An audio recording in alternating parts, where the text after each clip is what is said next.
welcome back, everyone. We're going to take a look here at really just the price consolidations that we're seeing here across the board.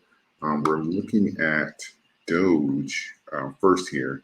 And if you remember the last video, this area is really the sweet spot. This is where we're getting the rejections from, is really the beginning of the sweet spot. But it's really where we're getting these rejections from, like that 710 to 712 mark and lower. That's going to be what I would call the like the golden zone as far as for the pools of liquidity for Doge, right? Those are the like best opportunities you have to kind of get in there, and for good reason. If you take a look here, even just over like the last 6, 7, 8 months, really, you can kind of see here what happens. We dip down, grab the liquidity, we have to run up, and this here, this zone between like the 7 and like the say high 5s, low 6 area. That is really just like our bottom line here. We've had some dips down to around like the 4 or 5 cent, but those are like flash crashes because we really just bounce back up almost immediately. And you'll see kind of what happens here.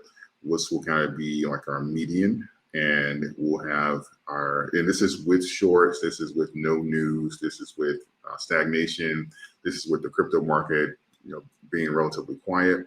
These are where the pools of liquidity have historically lied for Doge. So this is why it's not really a shocker here that we're getting the rejections from this point here. This is where a lot of people feel comfortable getting their entries. So if you have the opportunity, and this is again not financial advice, but if you have the opportunity, if you were looking to get in, bring DCA down, get out, whatever, however you're trying to play it, these are the levels here. When you start flirting with these levels, these are the levels here that you really want to pay attention to. Because it's historically, since we've had our consolidations and runs, even off of the major bull runs from like the all-time highs and stuff like that, it's been relatively difficult to lose money when your entries are in these zones. So that is something that you want to pay attention to and make sure that you are taking advantage of it. That's how you see fit to play the coin. Let's take a look here at Bitcoin. Let's see, make sure I'm changing things around here. Yep, so Bitcoin, you'll see that we are really consolidating here. And this is look like it's just building up support because we are seeing a flattening. This orange line is the 72-day moving average. So you'll see the 21-day, which is tracing it more closely. That's the yellow line you see like literally in the middle of the price action. And where we're getting these rejections from is really the tightening of the 72 and the 21-day. They're kind of coming together and flattening. But if you look a little closer, what you'll see is around the mid range here, between like the 30 range, so like really a little higher than that, like 26.6. You're starting to see a pattern here forming where we're getting some rejections here, where we'll grab the liquidity and have a short rally back up and go to just try and test that 30,000 area.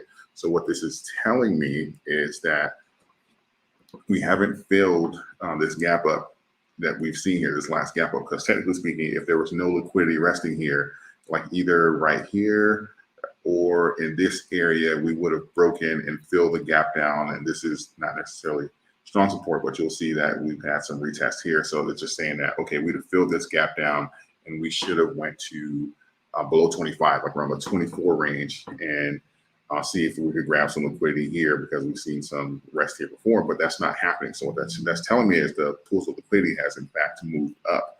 And what we're establishing here is what you would call not only a higher high, but you're establishing a new floor, a new level of support, which is great. This is kind of like what's confirming, saying that, okay, the pools of liquidity are in fact coming into the market.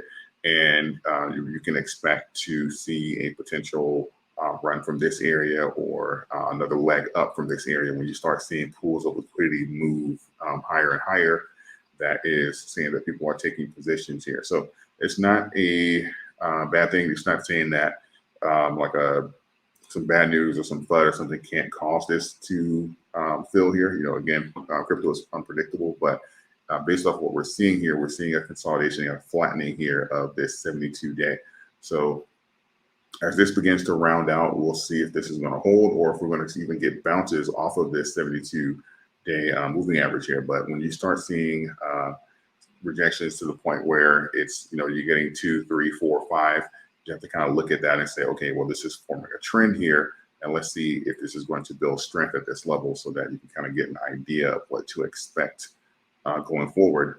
And, really when the chart's telling you that there's liquidity there, you can't just say, no, it's not, because the chart is telling you otherwise. So it's not the end of the world there. So, and you can see really the optimal zones here, obviously just for price ranges. I did something similar to Dogecoin, but we would have to it would have to be a major vacuum out for us to even get back into these zones here.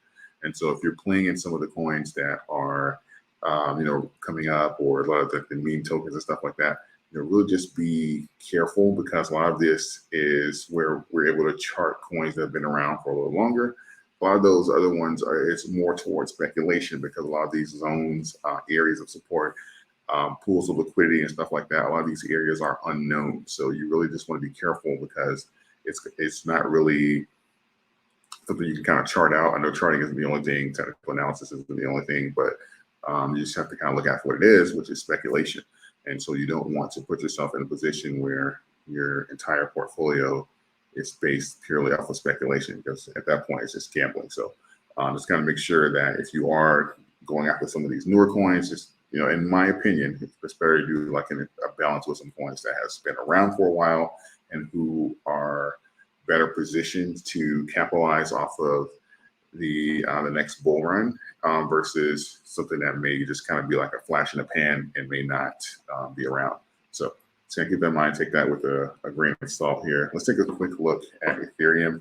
What I did earlier, and Ethereum pretty much is staying the course and doing a almost identical setup to Bitcoin. Yep. So we're seeing that level of support there, where it's around 26.5 for Bitcoin. It's around like the high 17s for Ethereum. And again, here you see kind of like this rounding here of the 72-day and this consolidation between the two. It's a little tighter. So it'll be interesting to see if we are going to, in fact, for Ethereum, at least use the 72-day as a level of support here. And after we find out if this is in fact going to strengthen the floor for Ethereum. Because if we were to fill, it's not a major gap up, but because that gap doesn't even start unless Ethereum drops like another $250 roughly. If you're trying to line up that cycle with Bitcoin. So we have where we are now, we have to break light support resistance here at around the low 1700s. So yeah, we have a couple levels you have to talk to before we start about filling this gap here. But overall, you'll see it's pretty a similar pattern between Ethereum and Bitcoin, which is normally the case. So just gonna keep that in mind going forward if you're looking to make entries or play any of the coins going forward. Those are the price updates. Like anything in this video, found value, like, subscribe, comment to the channel, and I will see you guys in the next one.